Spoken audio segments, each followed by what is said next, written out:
अच्छा, ओके। कल कहाँ पे थे हम लोग? कल थे हम लोग एयर में, ठीक है। हम लोग एयर पढ़ रहे थे। चैट में क्या हुआ, एक मिनट चाहिए। Good evening, good evening, good evening Deepa ji. और एयर के बारे में पढ़ा भाई हम लोगों ने। चलो भाई फटाफट बता दो यार। अच्छा, ग्रीन हाउस इफेक्ट फटाफट बताइएगा, जल्दी जल्दी। ग्रीन हाउस इफेक्ट क्या होता है? तो मैं चाय पी रहा हूँ। Carbon dioxide, green carbon monoxide, methane gas जो धरती पर आने वाली ऊष्मा को के हम्म प्रमाण को हम्म के अ, ऐसे ये। और कोई? और कोई? ग्रीन हाउस इफेक्ट का ये होता है सर, ये ग्लेशियर ग्लेशियर मेल्ट होने लगते हैं नहीं, क्या और क्या है, क्या ओशन है, क्या इफेक्ट नहीं पूछा मैंने, क्या है क्या? सर ये ऐसी गैसें हैं सर जो हीट होता है सर उसको ट्रैप कर देती हैं अराउंड सरफेस। देखिए, एकदम आइंस्टाइन साहब कहते हैं कि अगर आप जो समझा रहे हो वो 5 साल के बच्चे को समझ में नहीं आ रहा है ना, तो फिर आप समझा नहीं पा रहे हो। फिर आप कॉन्सेप्ट क्लियर नहीं है। बस ये सोच के समझाइएगा कि आपके सामने मैं नहीं बैठा हूँ, 5 साल का बच्चा बैठा हुआ है। वो आपसे पूछ रहा है कि क्या ग्रीन हाउस इफेक्ट क्या होता है। बस बताइए किस तरह होता है, ये बताइए। ऐसी गैस होती हैं हम्म जो सर जो टेम्परेचर होता है हीट उसको सर बढ़ा देती हैं, हम्म जिसके कारण कई सारे सर इफेक्ट देखने को मिलते हैं। और उसमें से जैसे ग्लेशियर हो गया, सी वाटर लेवल राइज हो गया। और कोई कुछ कहना चाहेगा? और कोई कहना चाहेगा? हरित गृह गैस कौन सी होती है, क्या करती हैं, कैसे होता है सब इनका, क्या कुछ सर बताए? गैसें तो carbon dioxide, methane, carbon monoxide, ये हम्म इन्हें ही ग्रीन हाउस गैस कहते हैं सर। हरी होती है इसलिए, हरे रंग की नहीं होती है। सर, हाँ कार्बन नहीं नहीं हाँ। अरे तो बताइए तो, करता क्या, कॉन्सेप्ट क्या है भाई? मैं आपसे ये पूछ रहा हूँ, क्या कॉन्सेप्ट है ग्रीन हाउस इफेक्ट का? सर बेसिक कॉन्सेप्ट ये है कि सर ये ओजोन डिप्लेशन कर देती है, O3 को O2 में कन्वर्ट कर देती है, जिससे पक्का ये ओजोन ओजोन डिप्रेशन करती हैं कि और कुछ और काम करती हैं? और सर नहीं, टेम्परेचर भी बढ़ा देती है अर्थ का। टेम्परेचर बढ़ाती हैं, कैसे बढ़ाती हैं? सर ये जब सूरज की रोशनी सर जब आती है तो उसे हाँ। वापस रिफ्लेक्ट, मतलब की जो अर्थ होती है सर वो रात को हम्म वापस रिफ्लेक्ट करती है।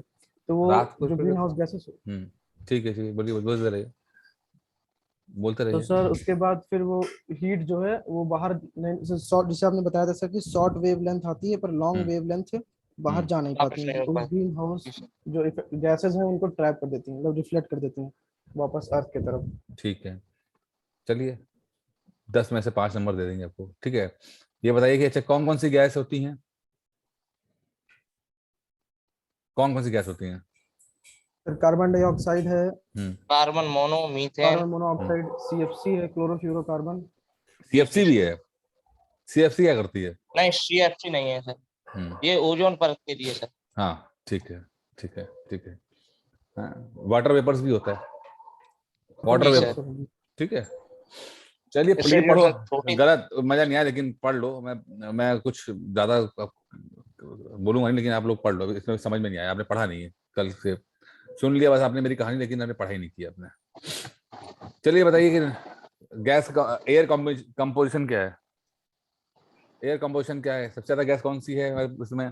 देख लो यार, भूख लग रही है। तो सर। सबसे ज्यादा नाइट्रोजन सबसे है, हम्म फिर फिर ऑक्सीजन सेकंड है, नंबर हम्म ऑक्सीजन जी, फिर फिर थर्ड नंबर आर्गन पे है, आर्गन, और कौन है फिर? कार्बन फिर डाइऑक्साइड, और सर हीलियम वगैरह ये ना है। ना ना ना ना। कार्बन सबसे डाइऑक्साइड सर। पहले 4 नाइट्रोजन सर, फिर नाइट्रोजन है, फिर ऑक्सीजन, हम्म ऑक्सीजन, हम्म फिर वो आर्गन, हम्म फिर कार्बन डाइऑक्साइड। हाँ, ये 4 याद कर सर लीजिएगा बाकी। सबसे पहले आर्गन है। हाँ, तीसरे नंबर पे ऑर्गन है।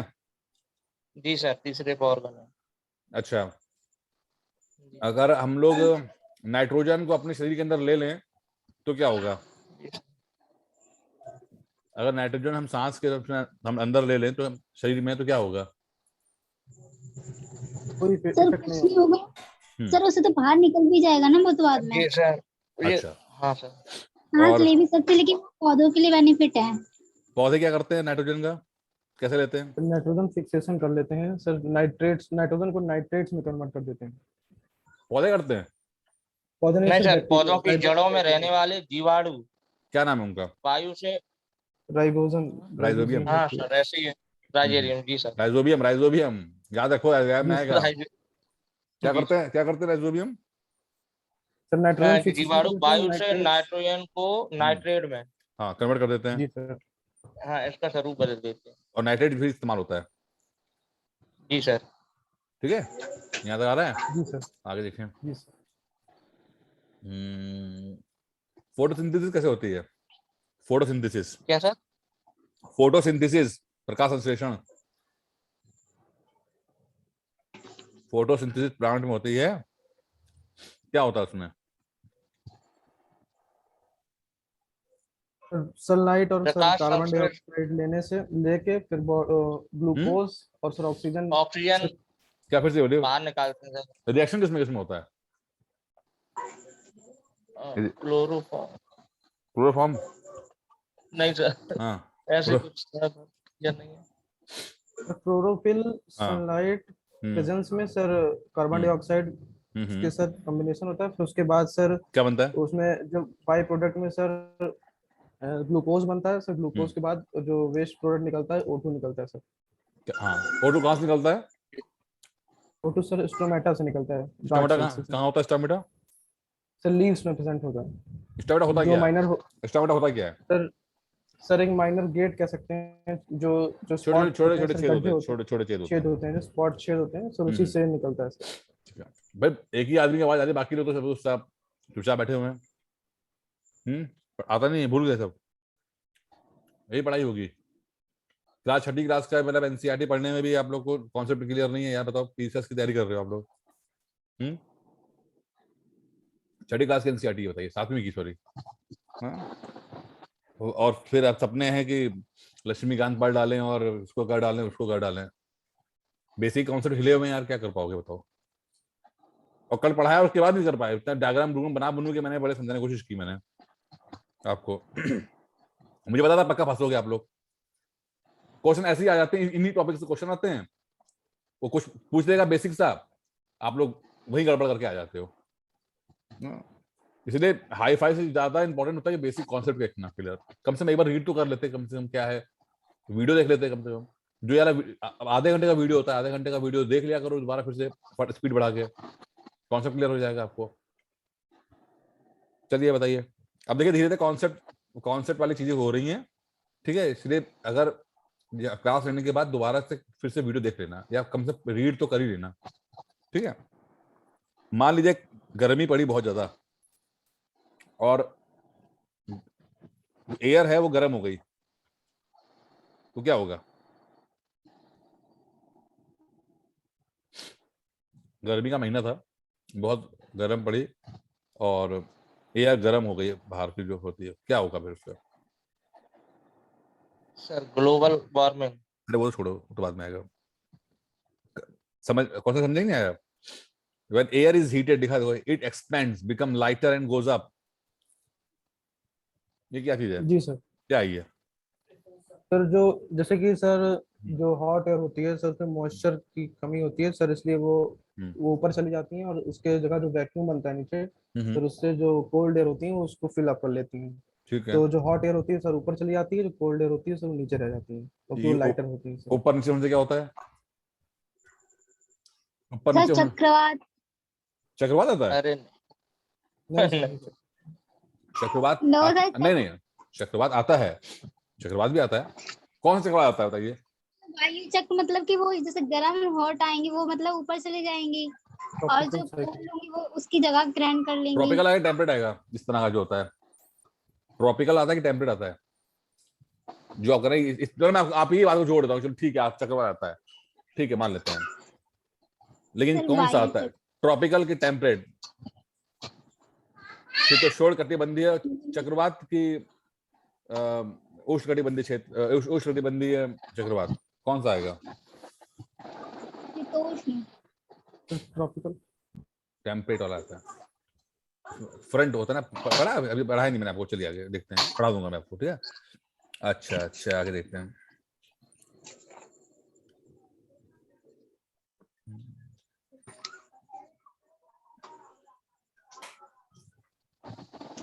चलिए आया।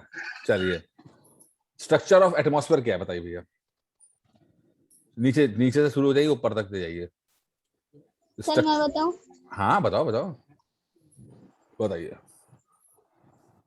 सर जैसे कि क्षोमंडल होता है, ठीक है। ठीक है। उसके बाद होता है सम समताप मंडल, ठीक है। फिर आता है मध्यमंडल, एक मिनट। हाँ। फिर मध्यशीम वाय वायुमंडल, फिर वाय मंडल।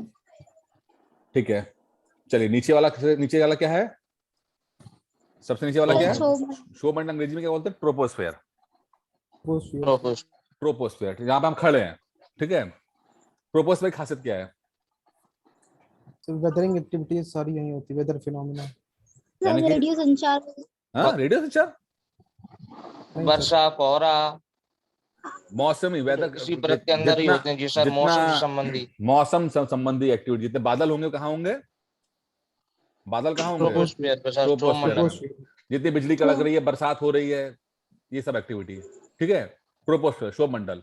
फिर हम थोड़ा और ऊपर गए, ऊपर जाते हैं कि नहीं जाते हैं? जी सर, क्या? स्ट्रेटोस्फीयर। स्ट्रेटोस्फेयर में आते हैं। स्ट्रेटोस्फेयर का मतलब हिंदी में क्या बोलते हैं? समताप मंडल। समताप मंडल। यहाँ पे क्या खासियत है इसकी? क्या सर खासियत? वेदर सर यहाँ हवाई जहाज वेदर उड़ाने के लगा लिए, होता है सर, ये यहाँ पे सर हवाई बेसिकली उड़ा सकते हैं। हवाई जहाज उड़ा सकते हैं? यहाँ जी, हवाई जहाज उड़ाया यहाँ सकते हैं कि बादल, उड़ते वर्षा हैं? और मौसम संबंधी घटनाएं नहीं होती सर इस जगह। इसीलिए वेदर जहाज डिस्टरबेंस नहीं है। डिस्टर्बेंस नहीं होता है। ठीक है। जी, तो इसलिए जहाज हमेशा बादल के ऊपर इसीलिए उड़ता है कि जितना भी सब बिजली कड़कना और ये सब हो रहा है, नीचे उतर रहे और वो आराम से मस्त होकर ऊपर घूमता रहे, ठीक है। इसे कहते हैं संतापन। और ये कई बार एग्जाम में आते हैं, 50 बार सवाल पूछेगा, इसलिए कॉन्सेप्ट क्लियर रखिएगा। चलिए, अब संताप मंडल के ऊपरी हिस्से में हमें कुछ अब मिलता है। क्या मिलता है? जो ओजोन बहुत layer, ozone layer. Layer. Ozone layer होती क्या है? होता क्या है ओजोन? कौन से केमिकल होते हैं, कौन सा एलिमेंट होता है, क्या होता है? O3। O3 मतलब ओजोन ऑक्सीजन। और 3 एटम है ऑक्सीजन के। तीन, जी जी सर। ऑक्सीजन के 3 एटम। ओजोन जहरीली है कि मीठी है? जीवनदायी है? सर जहरीली है, हानिकारक है। अगर आप ओजोन पी जाए तो कोई तो क्या होगा? जहरीली गैस है बहुत ही है। हाँ, मर जाएगा, ठीक है कभी। हाँ हाँ, अच्छा। अब ओजोन लेयर है, वो क्या करती है? क्या करती है ओजोन? जो सन की हानिकारक तरफ से किरणों UV जैसे rays आती CFC हैं, ना? और सर सन की तरफ से हानिकारक UV rays किरणों को आती हैं, रोकती है वो सर, रिफ्लेक्ट करती हैं। जैसे कि हानिका- CFC गैस है। अरे अरे अरे, एक मिनट योगेंद्र, सुनो। हानिकारक किरणें पहले आती कहाँ से हैं ये बताओ बस। यहाँ से पढ़ाया करो ना, स्टेप बाय स्टेप करके। कहाँ सर से आ सन रही? से आती हैं। सन से आ रही है। सूर्य से। सूर्य से आ सूर्य रही से है। सर। सूर्य से एनर्जी आती है, साथ में कुछ गलत चीजें भी आती हैं, जैसे हम क्या बोलते हैं अंग्रेजी में? UV rays, UV rays, ultraviolet rays. क्या करती हैं? अल्ट्रा वायलेट रे क्या करती हैं ये? क्यों हानिकारक हैं ये? सर, सर इसलिए इससे कि स्किन कैंसर। स्किन कैंसर हो जाता है। स्किन ल्यूकीमिया, कैंसर सर, को क्या बोलते हैं? स्किन कैंसर को इंग्लिश में ल्यूकीमिया, ल्यूकीमिया। ल्यूकीमिया। ल्यूकीमिया, हाँ, ल्यूकेमिया, जी ठीक सर। है। Skin cancer. तो ये ओजोन क्या करता है? इसको, यूवी को रोक लेता है। तो फिल्टर तो फिल्टर रोक करते लेता हैं है, फिल्टर के, हाँ रोक लेता है वो, ठीक है। उनको बाकी को जाने देता है, रोक लेता है। अच्छा चलिए, अब अब आपने फिर आप लोग क्या करते हैं? इंसान क्या करते हैं? सड़क नीचे ग्राउंड में क्या इस्तेमाल करते हैं? डीओ, ठीक है। या जी सर। फ्रिज के में जो गैस यूज होती है, ठीक है। क्या कौन कौन सी गैसें होती हैं जो हम लोग इस्तेमाल करते थे हम लोग? CFC हो गया, सीएफसी। इंग्लिश पूरा फुल फॉर्म क्या सीएफसी का क्या है? क्लोरोफ्लोरोकार्बन। क्लोरोफ्लोरोकार्बन। क्लोरोफ्लोरोकार्बन। क्या इनकी क्या ये लोग क्या, इनमें क्या टैलेंट होता है इन गैसों के अंदर? तो फिर ढेड़ मार रहा है। है सर, O3 को O2 में कन्वर्ट कर देता है। नहीं तो O2 में परिवर्तित। तीन। हाँ हाँ हाँ हाँ, जो आप गैस इस्तेमाल होते हो, बिल्कुल अगर थोड़ा भी इस्तेमाल करोगे तो वो मतलब वो आपने चलो गैस अपने डीओ लगाया, वो डीओ आपने तो लगा के नीचे लगा लिया, लेकिन वो धीरे धीरे ऊपर चला जाता है फिर ये, और बिल्कुल समझो 50-60-80 किलोमीटर ऊपर ऊपर जो ओजोन लेयर है वहां पहुंच जाएगा। और वहां पहुंचने के बाद ये क्या करेगा? ओजोन से रिएक्शन कर देगा, ये रिएक्ट कर देगा आपका। और O3 को क्या करेगा? क्या किस में कन्वर्ट कर देगा? O2 में सर, O2 में कर O2 देगा। में। अब O2 में कन्वर्ट होने से क्या होता है? ओजोन डिप्लेशन हो जाती है, पतला हो जाता है सर। पतला। अब O2, क्योंकि हम O2 में टैलेंट नहीं होता इस चीज का कि वो गैस को अल्ट्रावायलेट रेस को रोक सके, ठीक है। O2 में टैलेंट नहीं है। वो टैलेंट किसमें? O3 में टैलेंट है। वो अल्ट्रावायलेट रेस रोकने का जो हुनर है वो O3 में है, लेकिन O2 तो किस काम आता है? O2 सांस लेने का काम आता है, जीवन देने का, ठीक है ना। जी। अच्छा, ओजोन डिप्लेशन हुआ अभी तक कहाँ पे हुआ है? जिसे हम ओजोन होल भी बोलते हैं। अंटार्कटिका में सर। अंटार्कटिका में हुआ। अंटार्कटिका। ठीक है, अंटार्कटिका में हुआ। इसका मतलब क्या? इसका मतलब क्या है? अगर मैं बोलूंगा आपसे ओजोन होल है, इसका मतलब क्या है? क्या छेद हो गया है वहां पे क्या? नहीं सर, डिप्लीशन हो गया। O3 मतलब से कि वहां पे सर उस एरिया में O2 में कन्वर्ट मतलब कि हो गया। जो मोटाई है ओजोन की वो कम हो गई है। जैसे बाकी जगह पे अगर मान लो 10 किलोमीटर की ओजोन लेयर होगी, तो वो इस कारण से वहां पे क्या हुआ कि जो मोटाई है वो कम होकर 10 की जगह 5 किलोमीटर की रह गई, ठीक है। इसे कहते हैं डिप्लीशन ओजोन लेयर। इसको या ओजोन होल भी कहते हैं इस तरह से। लेकिन अब धीरे धीरे करके सही हो गया है। अब वहां पे ओजोन जो होल है भर गया है, और भरने का कारण जो है बहुत इंपॉर्टेंट एक मीटिंग हुई थी, जिसे हम एक प्रोटोकॉल कहते हैं, कन्वेंशन कहते हैं। वो क्या था? कौन सा कन्वेंशन था जिसमें ये बोला गया कि हम सीएफसी गैसों को इस्तेमाल नहीं करेंगे? सर मॉन्ट्रियल प्रोटोकॉल, कनाडा में। कनाडा में मॉन्ट्रियल कनाडा में प्रोटोकॉल। होता है सर। कब हुआ था ये? 1987 में नाइनटीन सर। 7 जी जी। ठीक है, मॉन्ट्रियल उसमें कन्वेंशन हुआ था जिसमें हम लोग सीएफसी गैस को इस्तेमाल नहीं करेंगे। ठीक है, क्लियर हो रहा है? लाइन टू लाइन आ रहा है सब कुछ? आप समझ में लोगों को धीरे धीरे करके? Yes sir. जी सर, जी ठीक सर। है। और ये कन्वेंशन, जितने कन्वेंशन हैं इसे याद रखने, क्योंकि अभी तो मैंने आपको मॉन्ट्रियल पढ़ा है, कई तरह के हैं। वेटलैंड होगा, अर्थ समिट होगी, ऐसे 4 5 6 होते हैं जो एग्जाम से लगातार पूछे जाते हैं। ठीक है, चलिए अब ओजोन करके आ गए आप लोग। अब देखते हैं क्या। हाँ, ओजोन कहाँ पर था? संताप मंडल में आपका, यानी कि स्ट्रेटोस्फेयर। अब स्ट्रेटोस्फेयर से ऊपर जाएंगे हम लोग, क्या मिलेगा? क्या मिलेगा? मेसोस्फीयर, मेसोस्फीयर, मीजो। ठीक है, मेसोस्फीयर। मीजोस्फेयर क्या क्या क्या होता है Mesosphere। वहां पे? क्या कौन सी एक्टिविटी होती है? सर मीटरॉइड्स अंतरिक्ष ब्रस्ट करते से करने वाले उल्का पिंड। उल्का पिंड कैसे होता है? क्या होता है ये? सर छोटे छोटे रॉक से सर पत्थरों से टकरा जाते हैं, जिसे शूटिंग स्टार कहते हैं। छोटे छोटे पत्थर किस पत्थर टकरा जाते हैं? सर रॉक्स होती हैं, चट्टानें। रॉक सर, रॉक्स होती हैं, क्या कर रही होती हैं वो? जो अंतरिक्ष से उल्का पिंड आते हैं उनसे ठीक है। टकरा जाती हैं सर। नहीं, सर और बताएं? बताओ। हाँ बताओ। सर जब मीटियोर सर आता है, सर अर्थ के सर सरफेस में एंटर करता है, तो सर एटमॉस्फेयर में, ग्रेविटेशनल सरफेस फोर्स में के नहीं, कारण, एटमॉस्फेयर में। जी हाँ सर, अच्छा, एटमॉस्फेयर पे एंटर करता है, तो सर ग्रेविटेशनल पुल के कारण, फोर्स के कारण सर उसमें ब्रस्ट वो जल जाता है सर। नहीं नहीं, गलत। कौन सा ग्रेविट? गुरुत्वाकर्षण बल की वजह से। क्या करता है? क्या करता है ग्रेविटेशनल फोर्स अर्थ का? क्या करता है? अट्रैक्ट करता है सर अट्रैक्ट meteors। करता है रॉक्स जो बाहर अंतरिक्ष में टहल रही होती हैं, पत्थर जो होते हैं घूम रहे होते हैं, उनको वो अट्रैक्ट करता है अपनी तरफ। ठीक है, अट्रैक्शन। सुनो, तो अट्रैक्शन के कारण ये जो पत्थर जो बाहर कहीं जा रहे होते हैं वो अर्थ की तरफ आते हैं। ठीक है, अर्थ की तरफ आते हैं तो बहुत स्पीड से आ रहे होते हैं, ठीक है, बहुत तेजी से अर्थ से टकराने की तरफ चलते चले आ रहे होते हैं। लेकिन जैसे ही एटमॉस्फेयर में एंटर करते हैं, तो चूंकि एटमॉस्फेयर में यानी वायुमंडल में एटम्स हैं, किसके? गैसों के एटम है, नाइट्रोजन, ऑक्सीजन, ये सब इनके जो छोटे एटम्स होते हैं वो मौजूद होते हैं। लेकिन स्पीड इतनी तेजी से होती है कि जैसे ही ये एंटर करते हैं तो छोटे छोटे एटम से टकराते हैं, तो फ्रिक्शन के कारण यानी घर्षण के कारण टकराएंगे ना ये, तो स्पीड इतनी तेज होती है कि उस छोटे छोटे एटम्स के साथ घर्षण होता है इनका, क्या जल जाते हैं ये। ठीक है, जल जाते हैं, और जल जाते हैं तो हम लोग नीचे से देख के हमें क्या लगता है? ये हम क्या बोलते हैं इसको? शूटिंग स्टार बोलते हैं। शूटिंग। ठीक है, टूटता हुआ तारा इसे कहते हैं हम लोग। ठीक है, और अगर ये कुछ तो जल जाते हैं, कुछ बचा कुचा कभी कभी क्या होता है कि नीचे पहुंच भी जाते हैं। जो नीचे पहुंच जाते हैं हिंदी में क्या बोलते, इंग्लिश में क्या बोलते हैं? अगर बचा कुचा पहुंच जाए किसी तरह से, जलते जलाते पहुंच जाए, पृथ्वी की सरफेस से पहुंच जाए, क्या बोलते हैं उसको? मिटराइट्स। मिटराइट्स। मेटरॉइड्स। ठीक है, सर मेटरॉइड्स और एस्टेरॉइड्स में डिफरेंस क्या होता है सर? एस्ट्रॉइड अलग चीज होती है। एस्ट्रॉइड क्या है बताइए? एस्ट्रॉइड क्या सर आई चीज होती थिंक है? सर साइज में डिफरेंस होता है क्या सर? मैं सबसे पूछना बताता हूँ मैं। एस्ट्रॉइड क्या चीज होती है? एस्ट्रॉइड बेल्ट कहेंगे तो समझ में आएगा आपको? सुना है कभी नाम एस्ट्रॉइड बेल्ट? जी सर। क्या है? सुना है। कहाँ सुना है? हमारी क्लास में सुना होगा, क्लास 6 के अंदर। जैसे प्लैनेट्स के पास जो होती है अगर मैं कहूँगा एस्टेरॉइड बेल्ट कहाँ होती है, किन दो प्लैनेट के बीच में होती है, तब समझ याद आएगा। हाँ, मार्स और जुपिटर के बीच। मार्स और जुपिटर के बीच में होती है। ठीक है, क्या होते हैं ये?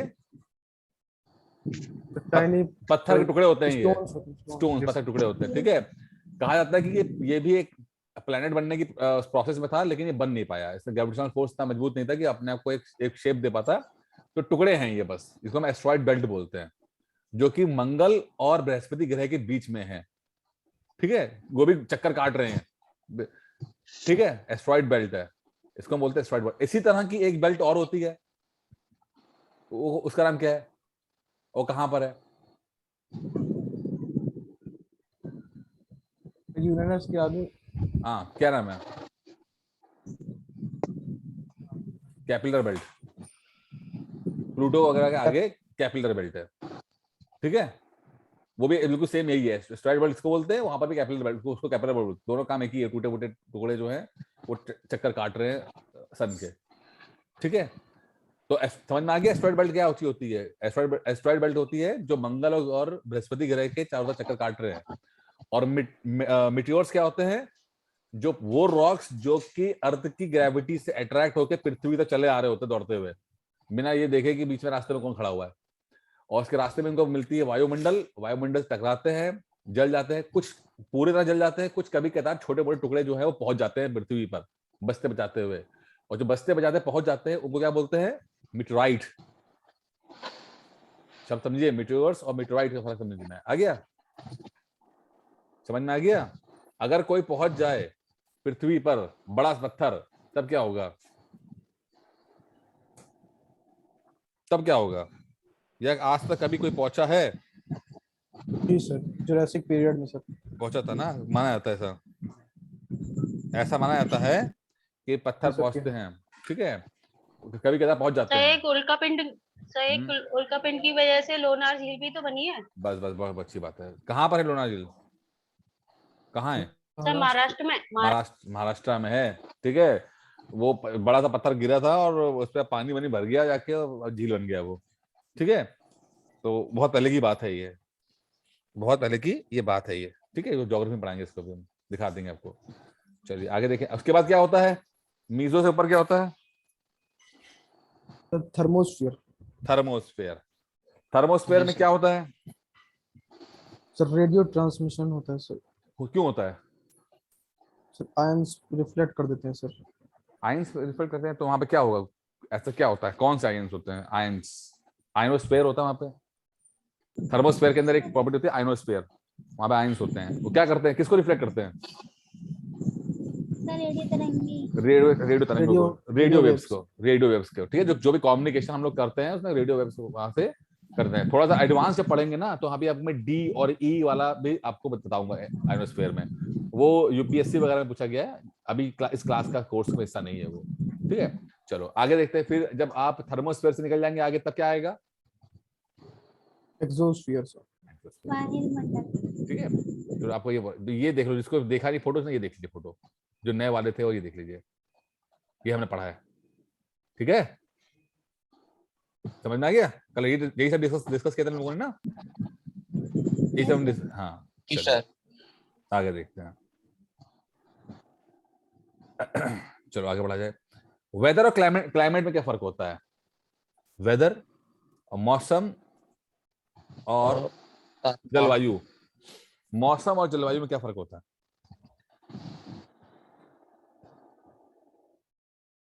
वेदर शॉर्ट टाइम के लिए होता है और क्लाइमेट सर लॉन्ग टाइम के लिए होता है। क्लाइमेट का मतलब होता है कि भाई 50, 60, 70 सालों के अंदर हमने किसी चीज को स्टडी किया, ठीक है, देखा कि यहाँ पे क्या माहौल रहता है, सर्दियों में क्या कितनी सर्दी पड़ती है, गर्मी में कितनी गर्मी पड़ती है, ठीक है, बरसात होती है कि नहीं होती है। तो एक हमने एक आइडिया लिया कि हाँ भाई ये यहाँ पर जैसे कश्मीर में ठंडा पड़ेगा, बर्फ पड़ेगी, तो क्लाइमेट हो गया उसका। ठीक है, अगर डे टू डे का अगर रहता है रोजमर्रा के इसमें, तो वो उसको कहते हैं वेदर। जैसे कि क्रिकेट मैच, कल क्रिकेट मैच है तो वेदर रिपोर्ट आती है उसकी, क्लाइमेट रिपोर्ट नहीं आती है, वेदर रिपोर्ट आती है, मौसम की रिपोर्ट आती है कि बरसात होगी कि नहीं होगी, धूप खिली रहेगी कि नहीं खिली रहेगी, तो वो आपका उस समय का, उस मौजूदा समय में क्या चल रहा होगा वो है। तो मौसम और जलवायु में फर्क समझ में आ गया आपको? जलवायु एक लॉन्ग टर्म प्रोसेस है, 50-60 साल का एक पूरा प्रोसेस देखा जाता है, लेकिन मौसम में जो उस समय मौजूदा चल रहा होता है वो होता है इसमें। ठीक है, चलिए हो गया आपका।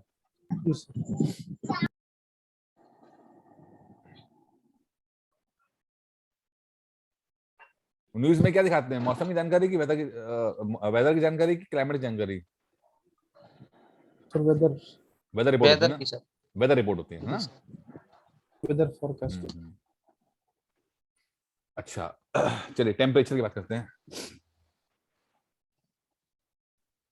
ठंडा गर्म जो होता है ये सब तो इधर में पढ़ लेना खुद ही यार, कुछ है नहीं इसके अंदर।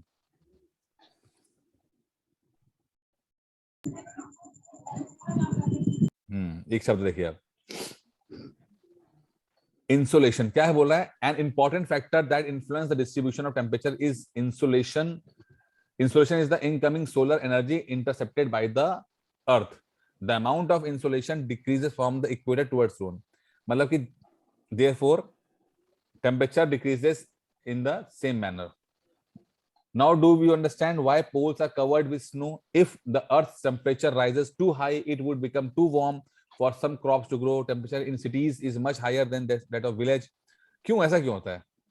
Temperature in cities is much higher than village. पहले ये बताइए मुझे।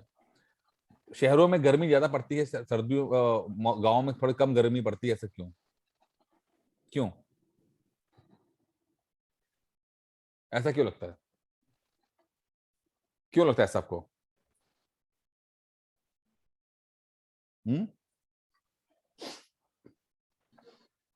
सर बड़ी बड़ी बिल्डिंगों के कारण, बड़ी बड़ी बिल्डिंग के कारण, कंक्रीट के कारण। ठीक है, कंक्रीट कंस्ट्रक्शन हुआ होता है, ठीक है, मारो तो वो ज्यादा प्रॉब्लम क्रिएट करते हैं, ग्रीन हाउस इफेक्ट पैदा करते हैं ये लोग।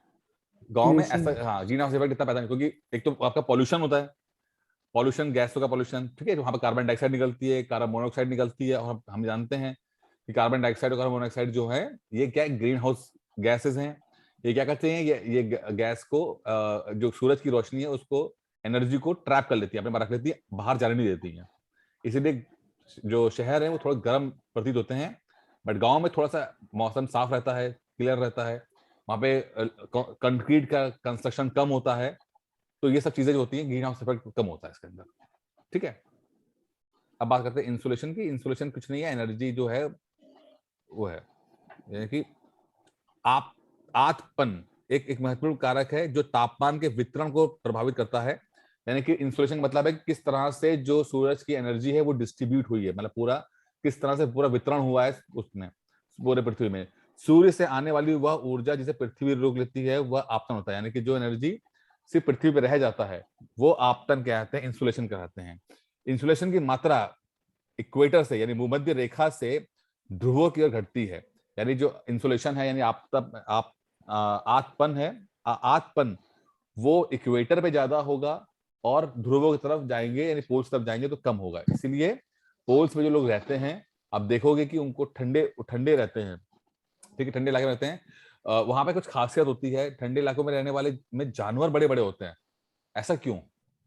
आप इक्वेटर पे जाओगे यानी कि आप समुद्र के पास जा रहे हो, आसपास जा रहे हो, तो वहां जानवर छोटे छोटे जानवर होते हैं, लेकिन हम देखते हैं कि इक्वेटर जब पोल्स पे जाएंगे, बिल्कुल अंटार्कटिका और आर्टिक जाएंगे, तो वहां पे जानवर बड़े बड़े होते हैं। पोलर बियर होता है, देखा होगा आपने, ठीक है, या सील मछली, कीवी मछली, कीवी तो खैर बाद में, लेकिन ये सब क्या करती है, क्यों होता है ऐसा? ऐसा क्यों होता है? कभी नाम सुना है हाइबरनेशन? नाम सुना है हाइबरनेशन? हाइबरनेशन सुना है? क्या होता है हाइबरनेशन? सर कुछ समय के लिए, जैसे कि जब ठंडी ज्यादा पड़ती है तो वो कुछ समय के लिए अपने गड्ढे में या फिर अपने आप को से ट्रैप कर लेते हैं। देखिए दो तरह के प्राणी हैं, एक है वार्म ब्लड एनिमल, दूसरे होते हैं cold blood animal. Warm blood animal कौन से होते हैं? जैसे इंसान ऐसे है जो एटमॉस्फेयर के साथ अपने आप को चेंज नहीं कर पाते हैं। जैसे हम सर्दियां पड़ेंगी तो हम सर्दी, हमें ठंड लगेगी, हम अपने आप को ऐसा नहीं कि सर्दी की तरह बन जाएंगे, हमें कपड़े चाहिए, हमें एक्सटर्नल हेल्प चाहिए। लेकिन कुछ होते हैं कोल्ड ब्लड एनिमल, यानी कि सांप हो गया, पोलर बियर हो गया, इस तरह के जैसे ना, जो मौसम के साथ अपने आप को एडजस्ट कर लेते हैं। तो पोलर बियर वगैरह हो गए, ये क्या करते हैं, जब सर्दी बहुत पड़ती है तो भाई सर्दी बहुत पड़ेगी तो खाने की दिक्कत तो आएगी, क्योंकि वो रह रहे हैं ऐसी जगह पर जहाँ पर बड़े बड़े बर्फ के में चीजें ढक जाएंगी, खाना बहुत मुश्किल हो जाएगा। तो ये गर्मी में इतना ही खा लेते हैं, खुवचा कचक के बिल्कुल मोटे हो जाते हैं, फैट की परत जमा लेते हैं कि जैसी सर्दियां आती हैं तो अपने आप को बचाने के लिए सो जाते हैं। ये सोना जरूरी इसलिए है क्योंकि सोएंगे तो एनर्जी का कंजर्वेशन होगा, यानी कि एनर्जी खर्चा नहीं होगी।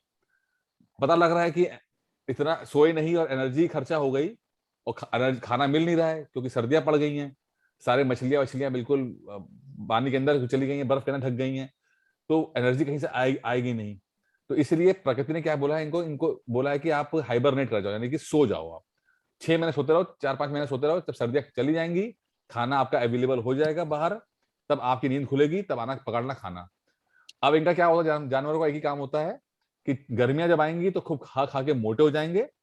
ठीक है, मोटे क्या होंगे, फैट की लेयर जमा हो जाएगी, और सर्दियां आएंगी तो सो जाएंगे, और सोते सोते जो फैट की लेयर है वो अपने आप जो है वो घुलती रहती है और इनको जिंदा रखती है। ठीक है, कोई एक्टिविटी करते नहीं है तो बहुत स्लो प्रोसेस से धीरे धीरे काम होता रहता है। ठीक है, क्लियर हो गया? एयर प्रेशर क्या होता है? आप एक खड़े हो इक्वेटर के पास, यानी भूमध्य रेखा के पास खड़े हो, और आपका दोस्त एक खड़ा है आपका मसूरी में, आप खड़े हो चेन्नई में, वो खड़ा है मसूरी में, तो किसको ज्यादा एयर प्रेशर लगेगा? मसूरी में हाई प्रेशर। हाई प्रेशर लगेगा। प्रेशर क्या है, क्या प्रेशर मतलब क्या होता है? दाब। बॉडी पे जो फोर्स फील होता है। किस चीज का होता है? किस चीज का प्रेशर आप बता तो दिए भाई। आपके ऊपर एयर है, एयर के अंदर एटम्स हैं, नाइट्रोजन हाइड्रोजन जो है सब, तो वो क्या, हाँ, वो जो प्रेशर डालेंगे आपकी बॉडी के ऊपर उसे बोलते हैं एयर प्रेशर। तो ये पहाड़ में ज्यादा होता है कि प्लेन में ज्यादा होगा एयर प्रेशर? सर पहाड़ में। ज्यादा होगा। जी सर। सबको लगता है कि पहाड़ में ज्यादा एयर प्रेशर होगा, हैं? जल्दी बताओ भैया, सीधी सॉरी बताओ। सर, उल्टा, सॉरी सर। हाँ उल्टा है ना, ठीक है। उल्टा सर, हाँ। हाँ, पहाड़ में कम होगा क्योंकि वहां हम जैसे हमें पता है जैसे जैसे हाइट पे जाएंगे वैसे वैसे एयर जो है पतली होती जाती है। ये पढ़ा था कल हमने कि एयर जो है, जो धरती पे बिल्कुल धरती के पास जितनी पास रहेगी उतना ज्यादा एयर रहती है, क्योंकि ग्रेविटी के कारण वो एयर रहती है। लेकिन जैसे हम हाइट पे जाएंगे वैसे वैसे एयर का जो डेंसिटी है वो कम होती चली जाती है। ठीक है, कम होने के कारण क्या होता है कि प्रेशर कम लग पाता है, प्रेशर कम लगता है इसी का। ठीक है, तो आपका जो पहाड़ों पे प्रेशर कम लगेगा, बाकी प्लेन में सही लगेगा। अच्छा, आप खाना पकाने गए, अगर कुकर नहीं है, आप पतीला आपके पास है, चावल पकाने हैं, तो आप दिल्ली में चावल जल्दी पकेंगे आपके कि शिमला में चावल जल्दी पकेंगे आपके पतीली के अंदर? सर दिल्ली में। क्यों? सर क्योंकि यहाँ का तापमान गर्म है इसलिए। और कोई? प्रेशर और प्रेशर ज्यादा है, ठंडा है। प्रेशर ज्यादा, हाई प्रेशर। प्रेशर ज्यादा है। पहाड़ों में प्रेशर कम होता है, तो जो प्रेशर डाल रहा है वो कम होता है। समझे ना, टेम्परेचर की बात नहीं, प्रेशर की बात हो रही बेटा। अब जैसे प्रेशर कुकर है, हम बोलते हैं प्रेशर कुकर, क्यों बोलते हैं प्रेशर कुकर? क्योंकि प्रेशर कुकर क्या करता है, जो एटमॉस्फेयर प्रेशर के जो कंडीशन है उसको खत्म कर देता है। अब आप चाहे एवरेस्ट में चढ़ के भी आप खाना पकाओगे तो भी वो इफेक्ट वही देगा, उतने जल्दी खाना पकेगा जितनी देर आपका दिल्ली में पकता है। इसने आसपास का वातावरण का जो जो कंट्रोल है खत्म कर दिया, अंदर अपने आप प्रेशर क्रिएट करता है कि खाना जो है पक जाता है। ठीक है ना? हवा क्यों चलती है भाई, विंड क्या चलती है, बताइए विंड के बारे में। विंड कैसे चलती हैं? विंड कैसे चलती हैं?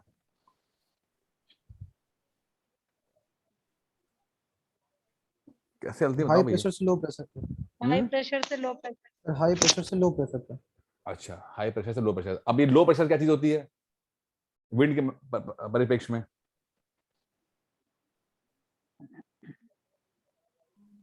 मैं आपसे बोलूंगा कि अगर भाई एक लो प्रेशर क्रिएट हो गया है, इसका मतलब क्या है? लो प्रेशर क्रिएट हो गया इसका मतलब क्या है? हैं? भाई होता है ना, लो प्रेशर क्रिएट हो गया है, निम्न दाब create- इसका क्या मतलब है, क्या टेक्निकल मतलब है कि ये निम्न दाब हो गया? इसको और एक स्टेप आगे चलते हैं। सर्दी गर्मी पड़ती है, धूप पड़ी, गर्म हुआ, सरफेस गर्म हुआ, सरफेस गर्म होने के बाद क्या होता है, सरफेस से जुड़ी हुई जो जो एयर होगी वो भी गर्म हो जाएगी। जब वो गर्म होगी तो क्या होगा, वो ऊपर उठ जाएगी, ऊपर उठ जाएगी। अब ऊपर उठ जाएगी तो वहां पर, जहां पर वो उठ के ऊपर जाएगी, जहां नीचे है तो नीचे एयर की मात्रा कम हो जाएगी, क्योंकि जो गर्म हुई एयर है वो तो ऊपर ऊपर निकल गई, नीचे क्या हुआ, एयर, वहां पर लो प्रेशर क्रिएट हो जाएगा क्योंकि वहां पे एयर चली गई है। वहां पे दूर कहीं पर दूसरी जगह पर कंपेयर टू यहाँ से ज्यादा एटम होंगे, जो कि वो ठंडी होगी गैस, वो ठंडी एयर होगी, तो वो ठंडी एयर जो है वो इस जो खाली जगह को भरने के लिए आएगी, तो वो हाई प्रेशर में हो जाती है जो ठंडी होती है। फिलहाल जो नीचे गर्म एयर है जो चली गई है वहां पर लो प्रेशर है, तो हाई प्रेशर से लो प्रेशर तक चलेगी। इसको हम बोलते हैं विंड बोलते हैं, लोकल विंड्स वगैरह होती हैं, हवा ऐसे ही चलती है आपकी जितने भी हैं। लोकल विंड्स में आपका लू वगैरह आती है, ये सब आपके लोकल विंड्स में आती हैं, ठीक है। जी sir. A wind is named after the direction from the which it blows. जहां से विंड चलती है उसको हम नाम देते हैं, जैसे वेस्टरलाइज, वेस्टर्ली को बोलते हैं, वेस्ट चलने वाली जिसको वेस्टर्ली कहते हैं। चलिए आगे देखते हैं। ये देखिए थोड़ा सा आपका यहाँ पे ना परमानेंट विंड्स कौन सी होती हैं, ये थोड़ा सा कल पढ़ा देंगे थोड़ा इसको, क्योंकि टाइम खत्म हो रहा है। आपको पता जाएगा कि इक्वेटर पे कौन सी चलती हैं, थोड़ा सा पढ़ाना पड़ेगा क्योंकि आप लोगों को थोड़ा सा आइडिया नहीं मिल पाएगा।